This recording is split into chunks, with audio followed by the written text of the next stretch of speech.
Boa noite, irmãos. Vamos dar início ao estudo de 1 Timóteo e estudaremos o capítulo 1. Mas antes, reforçando o que já foi falado na EBD do domingo passado, estamos iniciando as cartas pastorais, que foram uma orientação também do pastor Ivan para estudarmos essas cartas, que é Timóteo, 1 Timóteo, 2 Timóteo, Tito e Filemão. São cartas que falam conselhos pastorais, né? Identificação de vários conselhos sobre esse servo que a igreja está em oração, a comissão de sucessão também está em oração e investigação. Então é importante a gente estudar. E esse primeiro livro vai ser também estudado pela comissão de sucessão. Então, os próximos capítulos serão feitos pela comissão de sucessão pastoral de nossa igreja. Peço aos irmãos que estejam orando nesse sentido, para que venhamos estudar a palavra, aprender e meditar nessa palavra que é tão importante para nossas vidas. Vamos orar. Senhor, nosso Deus, nosso Pai, muito obrigado por todas as bênçãos que o Senhor tem nos concedido, pela oportunidade de estudar a Tua Palavra. Ó Senhor, nos orienta de maneira correta a interpretar a Tua Palavra, a repassar de maneira coerente os ensinamentos das Sagradas Escrituras. Ó Senhor, perdoa os nossos pecados, afaste de nossos corações, de nossas mentes, tudo aquilo que não Te agrada. Nos orienta, Senhor Deus, nesse estudo do primeiro capítulo de 1 Timóteo, Pai. Nos faz entender um pouco mais das Tuas palavras e que essas palavras venham transformar dia a dia as nossas vidas. Em nome de Jesus, amém. Então, irmãos, nós faremos essa leitura de forma compassada. Nós leremos uma parte e falaremos, e assim por diante. Gostaria que os irmãos abrissem as suas Bíblias lá em 1 Timóteo capítulo 1 e leremos o versículo 1 e 2, que diz assim: Paulo, apóstolo de Cristo Jesus, por ordem de Deus nosso Salvador e de Cristo Jesus a nossa esperança, a Timóteo, meu verdadeiro filho na fé. Graça, misericórdia e paz da parte de Deus, Pai, e de Cristo Jesus, nosso Salvador. Os primeiros versículos, irmãos, já diz claramente que são os conselhos de Paulo ao seu filho na fé, Timóteo, um jovem evangelista. Na Bíblia, lá em Atos 16:1, ele fala um pouco sobre a família de Timóteo, que ele era filho de um pai que não relata o nome dele, diz que é um grego, e sua mãe, que é judia. Aí a gente já sabe, a sua mãe judia, que é o nome Eunice. E isso está escrito lá em 2 Timóteo, capítulo 1, versículo 5, quando o próprio Paulo ele relata dizendo, 2 Timóteo capítulo 1, versículo 5 diz: Recordo-me da sua fé não fingida, que primeiro habitou em sua avó Lóide e em sua mãe Eunice, e estou convencido de que também habita em você. Então, a segurança e a confiança que Paulo tinha com Timóteo para enviar numa grande missão, que era falar à igreja de Éfeso. Então, nós vemos aí o contexto histórico também, o contexto familiar, histórico não, familiar, de Timóteo, né? Que tinha sua mãe, que já conhecia as Escrituras, e além de conhecer, um ponto que serve para nosso conhecimento, além de conhecer, ela repassou esse conhecimento para Timóteo. Lá em 2 Timóteo, capítulo 3, do versículo 14, relata isso, quando diz assim: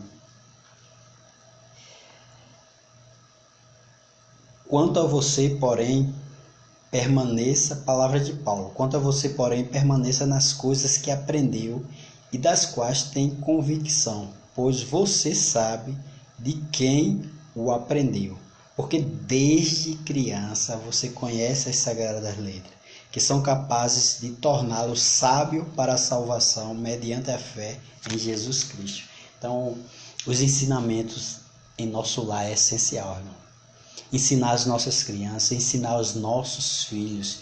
Então, podemos dizer que Timóteo ele teve uma base na sua infância, o conhecimento que veio da sua mãe Eunice, mas antes de vir da sua mãe Eunice, veio também da sua avó Lloyd. Então, o conhecimento das Sagradas Escrituras fez com que Timóteo tivesse a sua própria conversão ao cristianismo, mas ele teve essa base bíblica que é importante a gente repassar para os nossos filhos.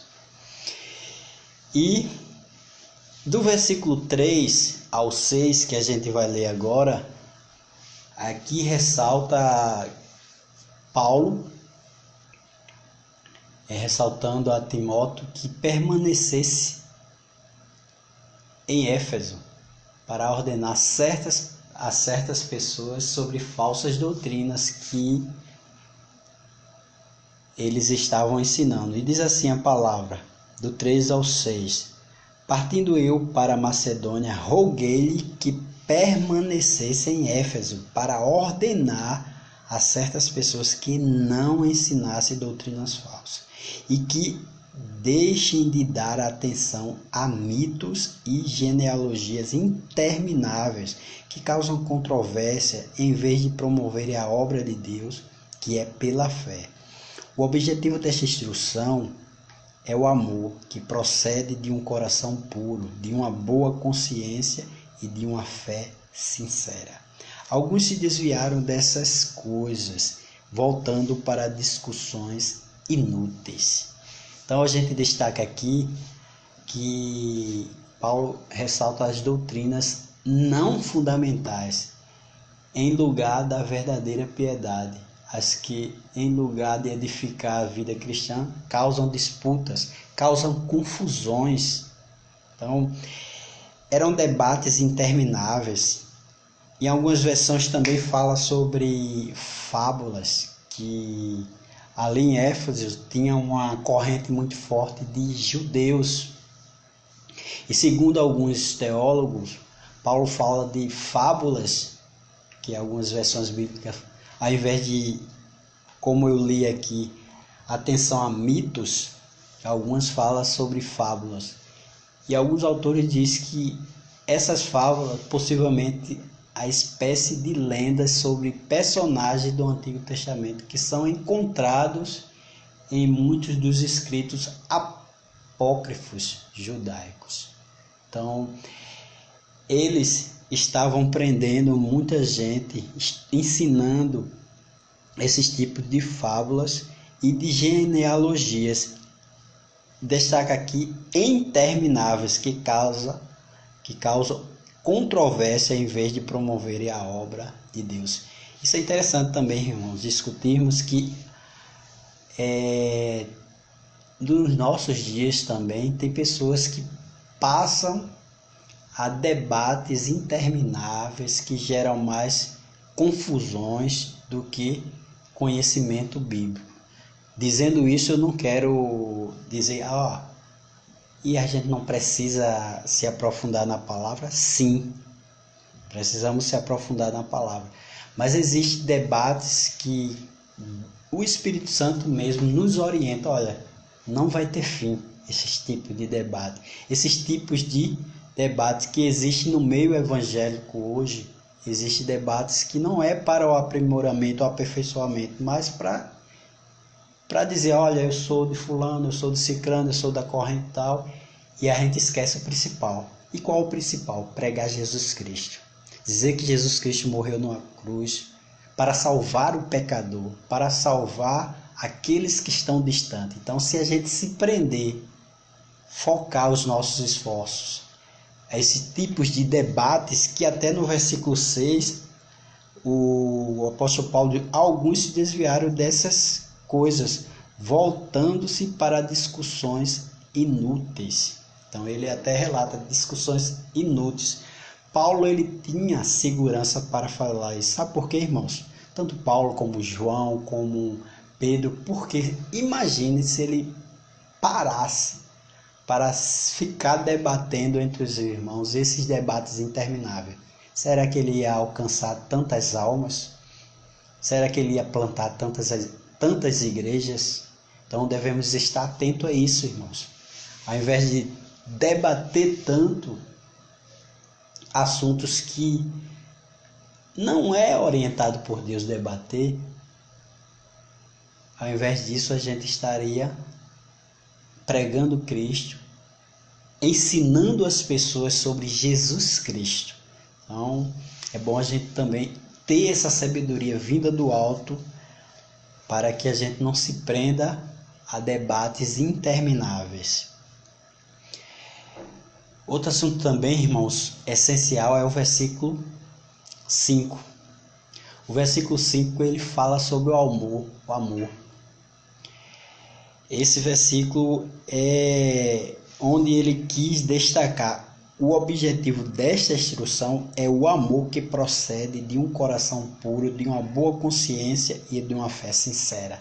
Lá em Gálatas 5:6 diz assim: porque em Jesus Cristo nem a circuncisão nem a incircuncisão tem valor algum, mas sim a fé que opera pelo amor. Então, Paulo queria reforçar isso para instruindo Timóteo, que eles dissessem isso: olha, é uma fé que opera pelo amor que vai trazer benefício a essa igreja. E alguns se desviaram dessas coisas, voltando para discussões inúteis, que como diz o versículo 6. Né? Do 7 ao 11, diz assim a palavra de Deus, o versículo 7 ao 11. Querendo ser mestre da lei, quando não compreende nem o que dizem, nem as coisas acerca das quais fazem afirmações tão categóricas. Versículo 8. Sabemos que a lei é boa. Se alguém usa de maneira adequada, também sabemos que ela não é feita para os justos, mas para os transgressores, insubordinados, para os ímpios e pecadores, para os profanos e irreverente, para os que matam pai e mãe, para os homicidas, para os que praticam imoralidade sexual e os homossexuais, para os sequestradores, para os mentirosos e os que juram falsamente, para todo aquele que se opõe à sã doutrina. Esta sã doutrina se vê num glorioso evangelho que me foi confiado, o evangelho do Deus bendito. Então havia ali os que desejam ser mestre da lei sem entender o significado, onde ele diz: a lei é boa. A própria lei diz: não matarás, não roubarás, não cobiçarás, honra pai e mãe. E os dois principais textos da lei que o próprio Jesus diz: olha, esse se resume toda a lei, que é amar a Deus com toda a sua força, de todo o seu coração, de todo o teu entendimento, e ao próximo como a si mesmo, se resume toda a lei. O próprio Jesus falou. Por quê, irmãos? Quem segue esses dois versículos, que é da lei, amar a Deus e ao próximo, barra todas essas coisas pecaminosas, né? De insubordinação, de imoralidade sexual, de práticas homossexuais, de homicidas, de sequestradores, então de mentira. Então todas essas coisas são contrárias ao amar a Deus e ao próximo. Então, se amamos ao próximo, nós não vamos mentir para o nosso próximo, nós não vamos roubar o nosso próximo, nós não vamos desonrar, nós não vamos ser insubordinados aos nossos pais, aos nossos líderes. Pelo contrário, Então, se o amamos, se o respeitamos, deixamos de fazer essas práticas. E também o próprio Jesus alertou dizendo, quando ele relata aquele texto, o sábado foi feito para o homem, que são textos lá em Marcos capítulo 2, do versículo 23 ao 28 e 3, do 1 ao 5, quando Jesus estava colhendo espigas no sábado, com os seus discípulos. Então os fariseus questionaram, por que fazem isso no sábado? Isso é lícito? Questionando Jesus, né? Aí quando Jesus diz, vocês não lembram que Davi, quando teve fome, ele e com quem eles estavam, foi lá, comeu pães da proposição, dos quais não era lícito comer, senão os sacerdotes, dando também aos que com eles estavam. Aí Jesus disse-lhe, o sábado foi feito por causa de um homem, e não o homem por causa do sábado. Então Jesus colocou assim os pontos devidos em relação à lei. E também já lá na frente, quando ele curou um homem da mão ressequida, que ele de novo os fariseus querendo questionar, será que ele vai curar no sábado? Aí Jesus questiona, é lícito no sábado fazer o bem ou fazer o mal? Salvar a vida ou matar? Então ele faz esse questionamento para que as pessoas entendessem que mesmo no sábado ele poderia curar, porque ele estaria fazendo o bem àquelas pessoas. E ele curou mesmo no sábado. Irmãos, já do versículo 12 ao 17, do 12 ao 17, Paulo deixa os comentários sobre a lei e passa a tratar do seu chamado e como ele, um pobre pecador, foi aceito pela graça de Cristo.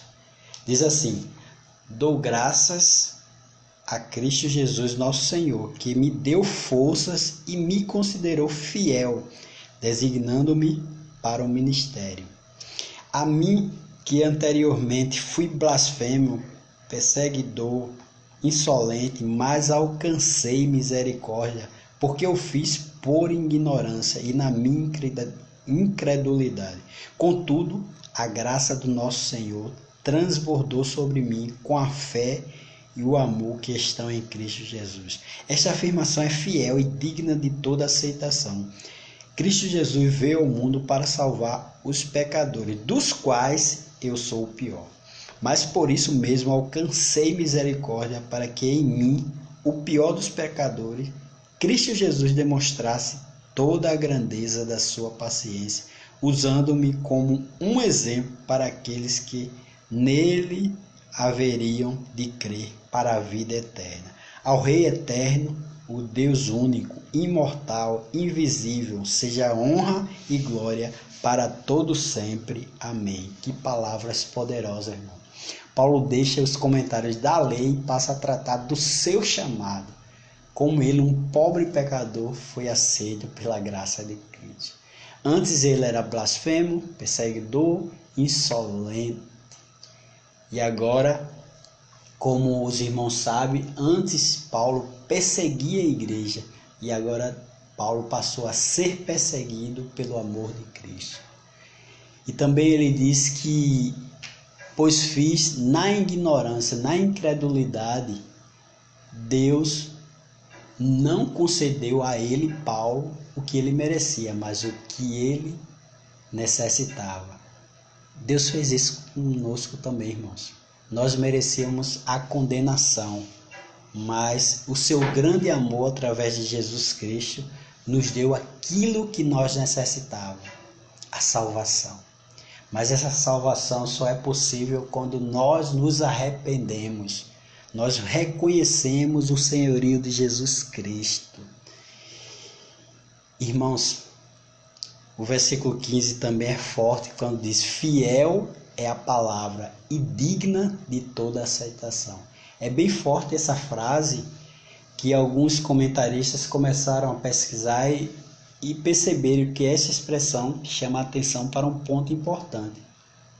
A mesma somente aparece no Novo Testamento e nas cartas pastorais, que é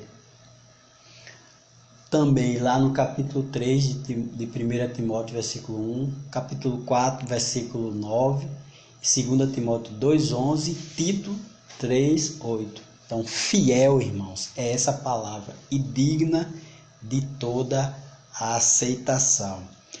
Também Paulo, ele se coloca assim, a humildade de Paulo. Eu sou o principal dos pecadores.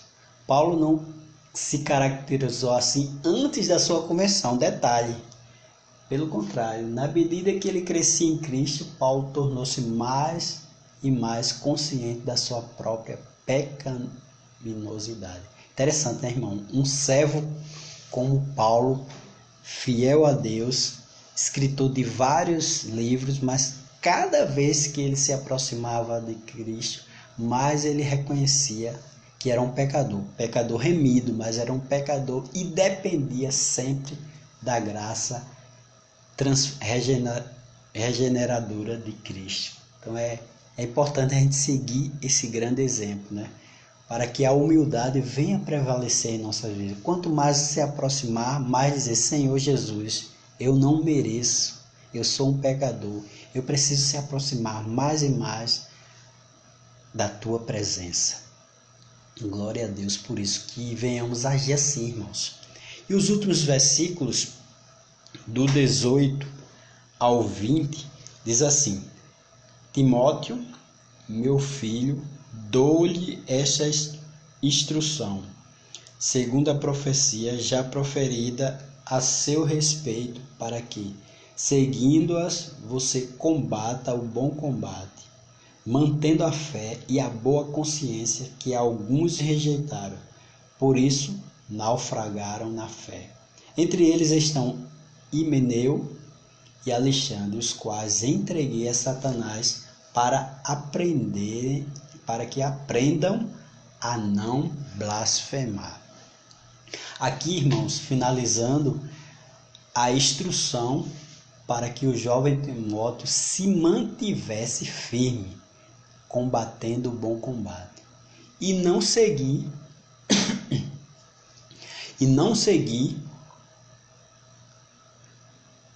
exemplos de Himeneu e Alexandre, os quais blasfemaram e foram afastados da obra. Paulo retoma aqui ao tema do versículo 3 ao 7, dando menos importância ao potencial de Timóteo para obter sucesso como um representante de Paulo, e enfatizando mais a contínua fidelidade de Timóteo.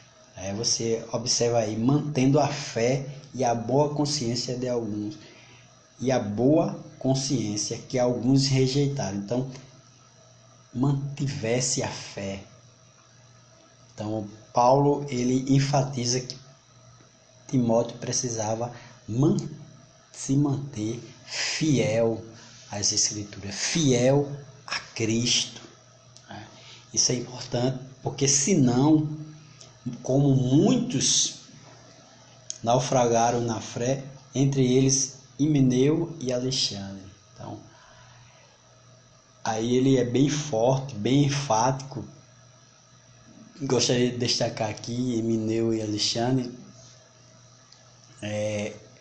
Himeneu, a Bíblia relata também sobre ele. Agora lá em 2 Timóteo 2, do 17 ao 18, quando fala sobre Himeneu e Fileto, lá nesses dois versículos, ele diz que as palavras dele são como câncer, que sai corroendo a igreja, e precisava ser afastado da igreja, porque senão ia prejudicar, ia tentar destruir a igreja.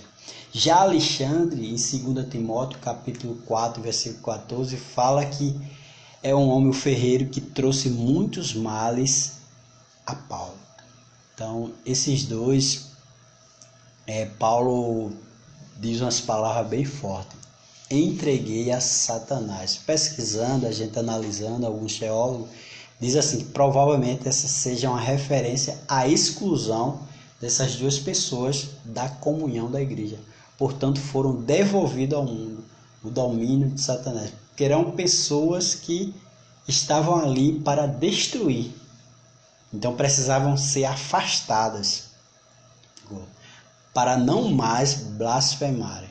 O propósito dessa exclusão é de caráter também disciplinar, que o próprio Paulo diz, olha, quando eles, as quais entreguei a Satanás para que aprendam a não blasfemar, a não insultar, a não agir contrário aos ensinamentos de Cristo. Essas pessoas precisam reconhecer os seus erros para que possam voltar novamente. Então, aquelas pessoas, Himeneu e Alexandre, foram afastadas, precisavam ser como foi afastada de dentro da igreja. Infelizmente, em muitas igrejas é importante também ter essa posição firme, porque essas pessoas dentro, eles vão começar a praticar um mal como um câncer que vai corroer.